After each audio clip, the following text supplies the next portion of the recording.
Estimado señor alcalde y autoridades aquí presentes, también representantes de cofradías y otras realidades eclesiales, hermanos sacerdotes, concelebrantes, seminaristas, un saludo muy especial a todos los radioyentes de Radio María, que en este Jueves Santo estáis participando con nosotros de esta celebración en nuestra diócesis de Orihuela, Alicante, y también a quienes seguís por otros medios, ¿no?, esta celebración. Un saludo a todos en este hermosísimo, inolvidable día del Jueves Santo, día en el que el Señor instituye la Eucaristía. Dice la liturgia: habiendo amado los suyos que estaban en el mundo, los amó hasta el extremo. Y entonces se introduce la narración de la institución de la Eucaristía. Es un buen día hoy para hacer una especie de examen de conciencia de nuestra piedad eucarística, de la conciencia que tenemos de ese don de Dios. ¿Cómo es nuestra relación con la Eucaristía? Es un buen termómetro para medir nuestra vida cristiana. Alguien dijo que nuestra fe cristiana vale lo que vale nuestra piedad eucarística. ¿En qué sentido podemos decir esta expresión? Obviamente también hay otros parámetros, como las obras de misericordia, etcétera, pero este es un parámetro clave.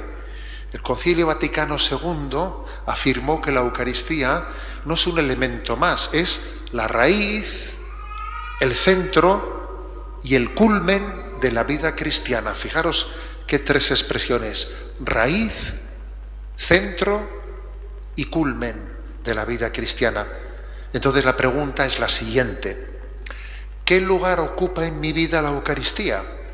¿Qué lugar ocupa? Pero la clave está en no responder de una manera teórica, porque la teoría la sabemos casi todos, ¿no? Quizás los aquí presentes, pues sí, por lo menos, de teoría, bueno, la verdad es que nunca viene mal repasar más los fundamentos teológicos de nuestra fe. Pero hoy mi intención no es tanto preguntar por la adhesión a la doctrina cristiana, que la suponemos los que estamos celebrando el Jueves Santo, sino más bien vitalmente hablando, ¿qué lugar ocupa la Eucaristía en nuestra vida? Es clave esta pregunta. Ya que se está recibiendo, ¿no?, se está retransmitiendo esta celebración desde Radio María. Recuerdo que en una ocasión, escuchando Radio María hace años ya, me impactó mucho pues que estaban entrevistando a un misionero que había venido de vacaciones a España, que estaba en África. Y este misionero contaba la anécdota de que allí, en una población de la sabana, creo recordar que era en Kenia o en Etiopía, no estoy muy seguro, pues en una población estaba el misionero explicándoles a los niños en la catequesis el misterio de la Eucaristía. Y allí les tenía pues en un lugar en el que estaba el sagrario y les decía cómo esa lámpara encendida indicaba que Jesucristo estaba allí presente, y lo que suponía la presencia real de Cristo en la Eucaristía, que el Señor, el que entregó su vida por nuestra salvación, nuestro Salvador, nuestro Redentor, aquel con el que nos encontraremos, llegado el momento culminante de nuestra vida, el que será juez y maestro en nuestro encuentro definitivo con Dios, Él estaba allí presente, ¿no? El que te creó, el que te redimió, aquel con el que vivirás toda la eternidad, está aquí presente. Y contaba él que había un niño detrás que levantaba la mano. Cuando terminó le dijo: ¿Tú qué querías preguntar? Y aquel niño con su inocencia y con la lógica de la inocencia le preguntó al misionero: ¿y tú por las noches le dejas aquí y te vas a la cama? O sea, ¿cómo se queda aquí por la noche este sagrario que tú nos estás mostrando? Este sagrario se queda solo y tú te vas a descansar. Y decía el misionero que aquella expresión que había brotado de la lógica inocente de un niño le había sacudido su vida, ¿no? La había impactado, diciendo: pues es que es verdad, ¿no? Cómo la Eucaristía no ocupa un lugar más central en mi vida. A ver, ¿cómo es posible que haya una diferencia tan notable entre la teoría que yo aquí he explicado y mi vivencia vital. Cómo la Eucaristía no tiene un lugar más central, no ocupa un lugar más determinante en nuestra vida. ¿Cómo es posible, no? Nos tenemos que dejar interpelar por los testigos de la Eucaristía. Ha habido testigos, ¿no? Decía aquel misionero que aquel niño decía, si no hubiese existido San Pascual Bailón, es que este niño tenía que haber sido el inventor de la adoración nocturna, decía, Porque claro, con esa salida, pues ese niño parece que lo estaba intuyendo, ¿no? En nuestra diócesis, pues hemos recibido también a un testigo en toda la Comunidad Valenciana, ¿no? A ese San Pascual Bailón como un testigo privilegiado del amor a la Eucaristía.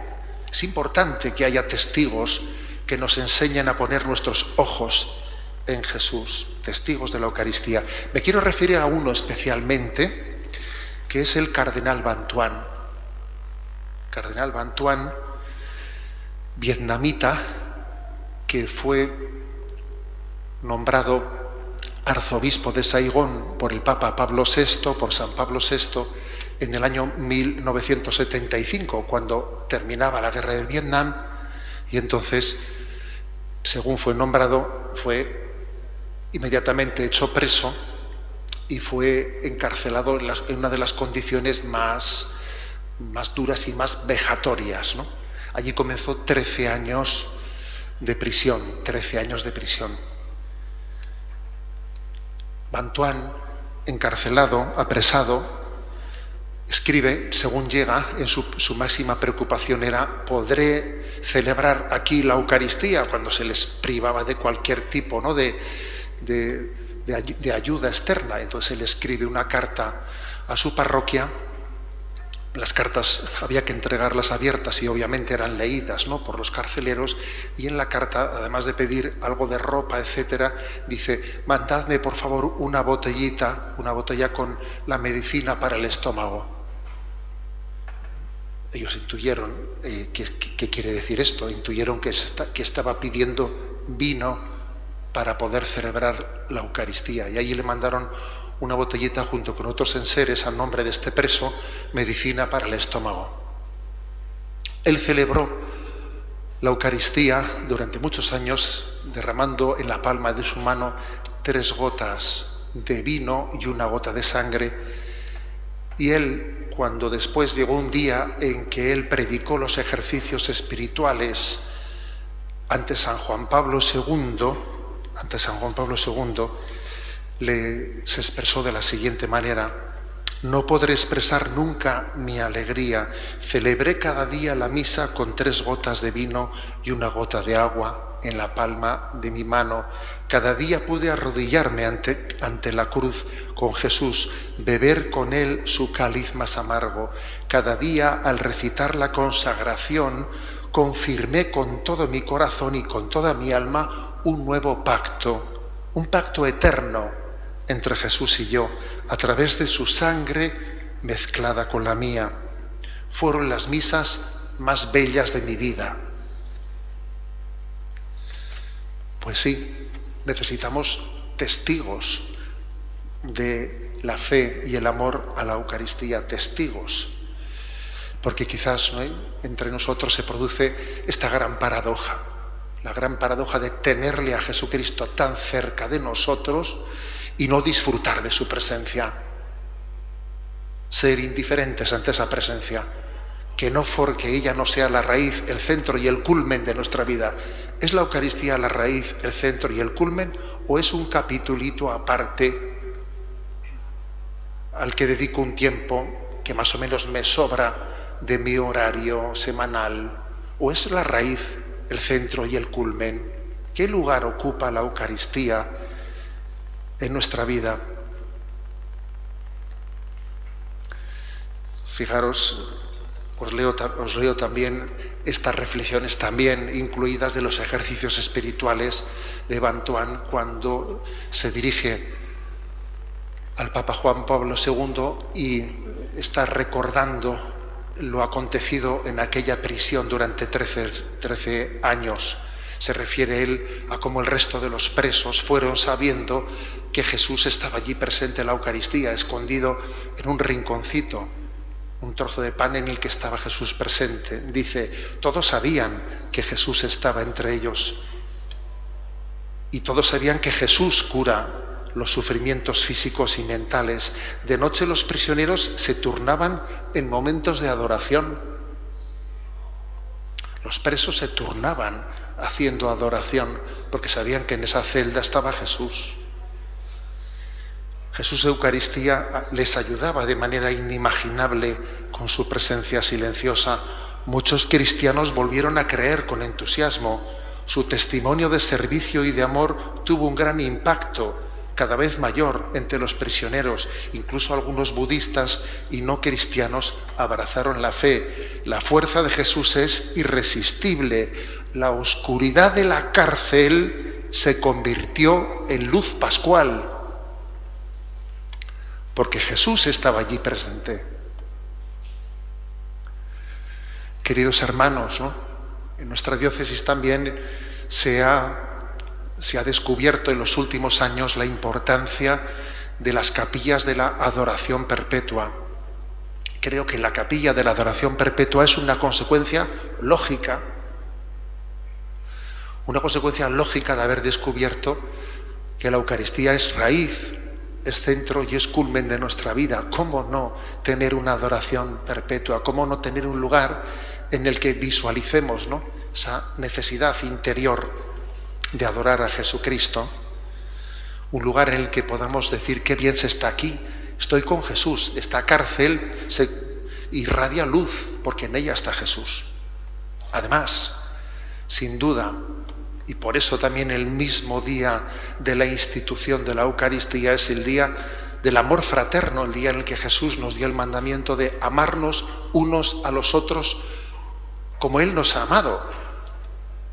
¿Por qué coinciden ambas cosas, institución de la Eucaristía y mandamiento del amor fraterno? Pues es bastante claro, porque Jesús ama dándose Él como alimento, y nuestra caridad no es dar de lo que nos sobra, sino que es darnos nosotros como alimento para nuestro prójimo.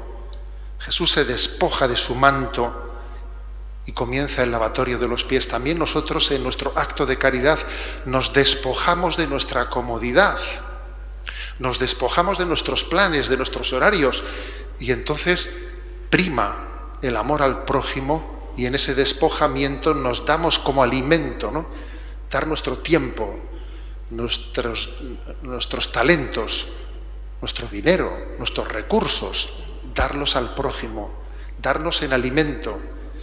La institución de la Eucaristía es luz, es verdaderamente inspiradora de cómo amar al prójimo. Además, queridos hermanos, si cierto es que la Iglesia nos pide estar en gracia de Dios para recibir la Eucaristía, también es cierto que la Iglesia nos recuerda que la Eucaristía es también fuente de sanación de los pecados veniales.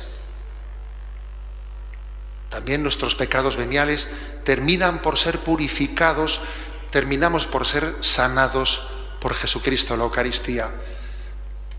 Recordamos ese pasaje, habremos de otro testigo, de San Francisco de Asís, ese pasaje en el que él, que había sido hijo de una familia noble y había sido educado en medio de comodidades, ¿no?, y tenía una especie de aprensión y rechazo hacia los enfermos de lepra, hacia la suciedad, hacia la pobreza, tenía una especie de resistencia, ¿no?, o de asco interior. En una ocasión escucha él la campanilla que anuncia que se está acercando un leproso, y venciendo su resistencia interior y en un acto de amor de Dios, Francisco de Asís se abrazó al leproso y empezó a besarle. Ese es Jesús, que en la comunión abraza nuestra lepra. Ese es Jesús, que cada vez que comulgamos está haciendo que nuestra carne se vuelva gloriosa. Recibimos la carne gloriosa de Jesucristo en nuestra condición mortal para que sea prenda de resurrección. A nosotros nos decían cuando éramos pequeñitos, no te juntes con malas compañías, porque una manzana podrida pudre a las demás. Pero en lo relativo a la Eucaristía podemos decir exactamente al contrario. Es esa carne gloriosa de Jesucristo la que sana nuestra condición pecadora. Así pues, comulgar es también completar la santificación que el sacramento de la confesión nos introduce. La confesión nos da el perdón de los pecados mortales y también de los veniales, pero esa purificación queda incompleta hasta que es la propia Eucaristía la que culmina esa santificación, verdadero viático para la vida eterna. ¿Cómo vivimos la Eucaristía? ¿Qué lugar ocupa en nuestra vida? ¿Qué grado de centralidad tiene en ella, ¿no? Le vamos a pedir al Señor que sea María la que también vivió la Eucaristía en la primitiva comunidad cristiana, cuando el apóstol Juan, que la acogió en su casa, celebraba la Eucaristía. Os podéis imaginar que allí estaba María, en esa Eucaristía que celebraba el apóstol amado. ¿Cómo participaría ella? ¿Cómo viviría en su relación con la Eucaristía la que había concebido en su seno esa carne de Cristo que ahora se nos ofrece sacramentalmente como fuente de vida para todos nosotros?